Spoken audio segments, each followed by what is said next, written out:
everyone! Welcome back to my channel! So, for today's vlog, haakitin natin ulit. Haakitin natin ngayon ang Mount Espadang Bato. Ayan. So, sa mga hindi pa po nakakaalam, ang Mount Espadang Bato ay may taas na 455 meters sea above level. So, 2 oras mo siyang aakitin mula doon sa junction or doon sa may barangay ng Mascap. So from there, paakyat doon sa Mount Espada ay aabot pa lang ng 2 oras. Pero titignan namin kasi kami sanay na kami sa pag-akyat ng bundok kung aabot ba kami ng 2 oras. So ayan, samahan niyo po ako. Samahan niyo kami kasama aming tour guide na si Kuya Marlon. Ayan. Ang ating travel buddy, Daddy. Hi. Samahan niyo kami sa aming vlog today. Paakyat ng Mount Espadang Bato. Ito. Kuya, ano ba ibig sabihin ng Mount Espada? Bakit pala siyang tinawag dito na Mount Espadang Bato? Yung Espadang Bato po kasi, yung mga kapwa tour guide ko lang din po ang nakadiscover. Kumbaga wala po siyang tawag talaga, na anuhan lang po ng tinawag kasi hugis siya ng espada o kutsilyo.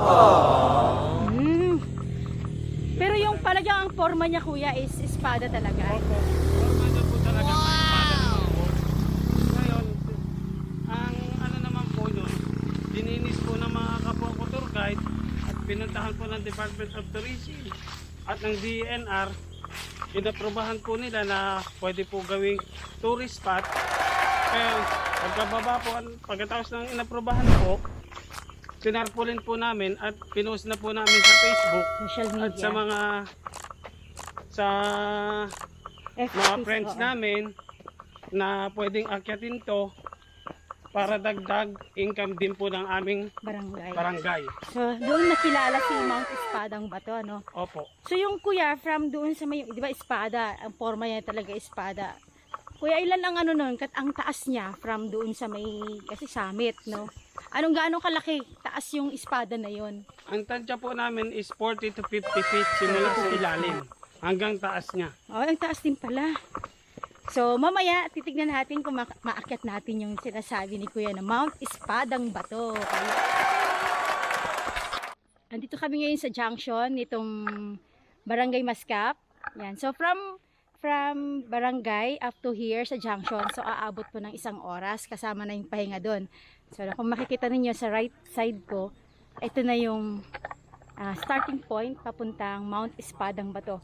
So sabi ni Kuya kanina, ito ay umaabot lang ng 1 oras kasama na rin yung pahinga paakyat doon sa Mount Espadang Bato.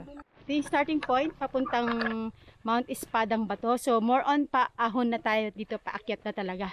So, kailangan malakas ka dito. Oh no! Inom ng tubig. Para at least kahit papano may panlaban ka. Kalagpas nyo lang po ng junction.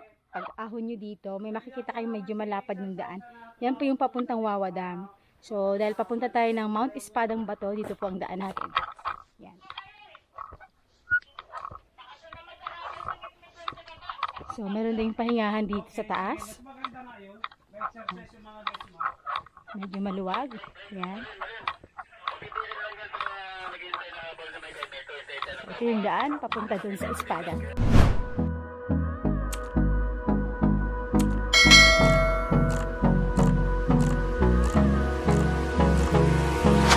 Hold me close till I get up. Time is barely on our side.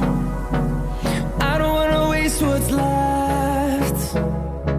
The storms we chase are leading us, and love is all we'll ever trust. Pag-aakit po tayo ng Mount Espadang Bato, ang difficulty po nito is out of 9, so 3. So hindi ganun siya kaahon talaga. And then yung trail niya is 1 out of 4. So hindi din ganun ka sobrang ano talaga matindi na ahon. So sakto lang siya. Okay?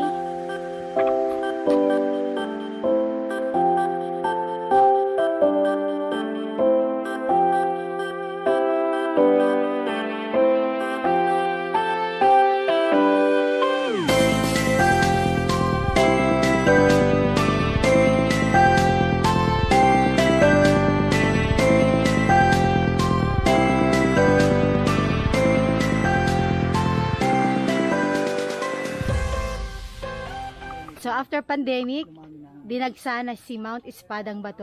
Kung sa 3 bundok na inakyat namin, si Espadang Bato ang mas sikat sa 3. Yan, so punta na kayo dito sa Mount Espadang Bato. Hanapin niyo po si Kuya Marlon, yung aming guide.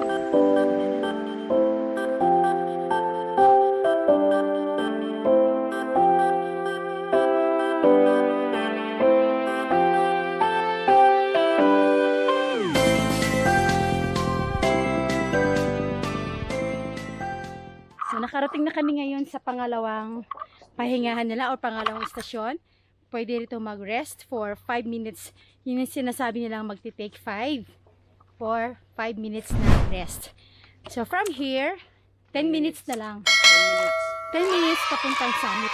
Nandun na kami sa tuktok ng Mount Espadang Bato. So from barangay po, galing kami sa barangay kanina. So andito na kami, malapit sa summit for 10 minutes na sa summit na kami. So kung nakikita nyo, ito, pipigain ko ganito kadaming pawis. So yun nakita ninyo, ayan. So after namin doon sa ahon na part, kung napapansin nyo po kanina, may lobby doon. So pagkatapos doon, after nun nagpa-rest kami for 5 minutes. So after nun, wala na kayong lubid na makikita kasi hindi na siya gaano kaahon. So parang patag na rin siya.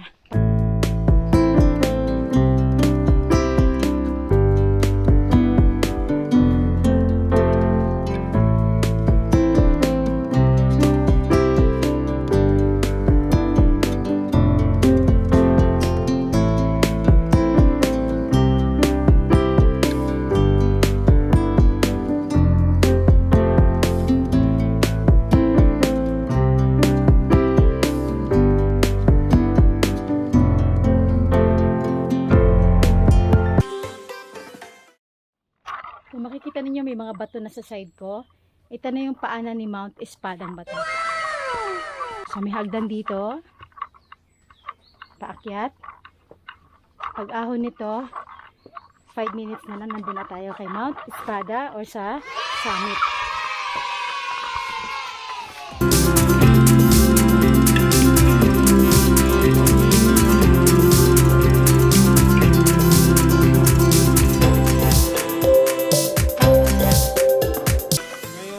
Nag-open na ulit yung tourism, pinagbawal na po ng Department of Tourism ng Montalban na bawal na ho dito magtinda malapit sa summit kasi nga nagkakalat po sila. Yes. Halos yung ibang guys nagkakalat po dito sa may mismong summit. So wala nang tindahan dyan. Wala na po. Dati meron pa. So ito yung pahingahan, nakarating na kami sa... Ito mismo yung pahingahan lang, pero yung summit na saan, sa taas pa.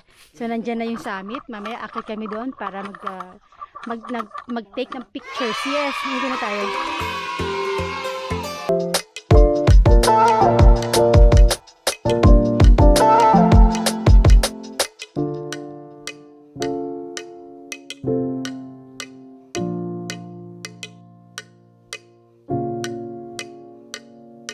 So ayun, meron may mga nanas na una sa amin.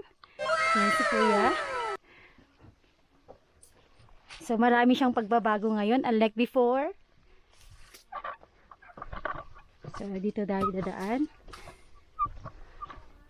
So meron din tayong pahingahan dito sa mga guest na gustong pumunta dito sa Mount Espadang Bato. Ayan. So madami siyang rock formations din dito, maraming pahingahan. Buti at merong puno ng mga puno ng kawayan. So meron ding part dito na pahingahan din. So marami pong nauna sa amin kanina dito na umakyat. Kami ay pang-4 na grupo. So 2 lang kami. Kasalubong namin sa Andon. So hindi kayo mahihirapan pag umakyat kayo ng Mount Espada kasi ang daming pahingahan dito sa taas. After 2 hours naming inakyat itong Mount Espada, so nakikita nyo naman merong nauna sa amin, nagpipicture sila. Sa wakas, narating na rin po namin ang Mount Espadang Bato.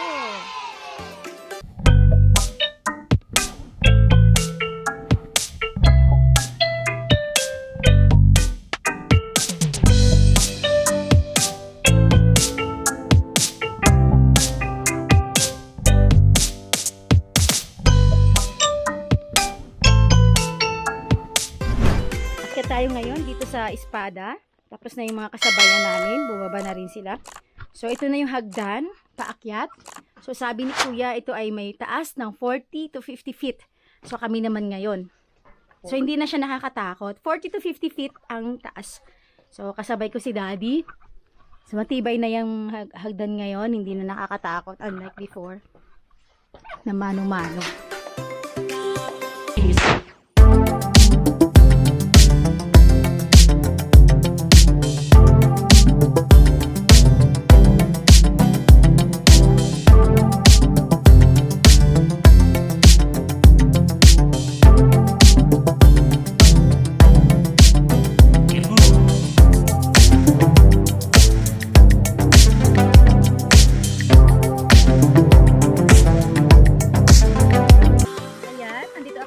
Sa summit ng Mount Espadang Bato, 40 to 50 yung taas nito. Ayan. Kung nakikita ninyo.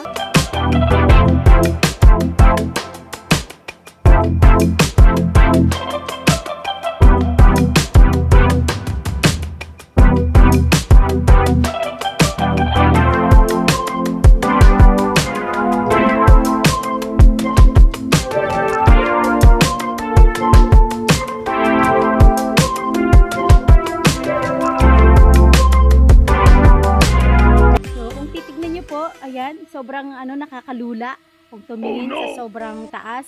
40 to 50 feet.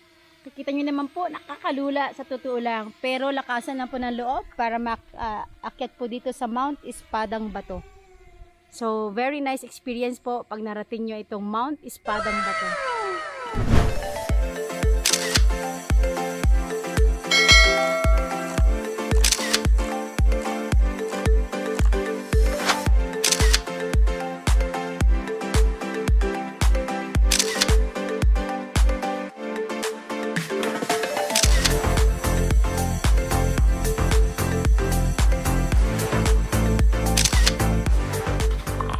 Tayo.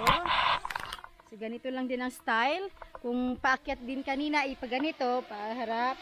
So ganun din siya. Ika ko hahawak. Kasi merong hawakan dito.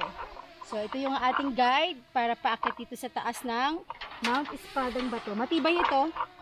So hindi kayo matatakot. So dati kasi daw kahoy yung kanilang hagdan. Ngayon ginawa ng bakal para mas safe doon sa mga umaakyat dito sa summit. Ayan.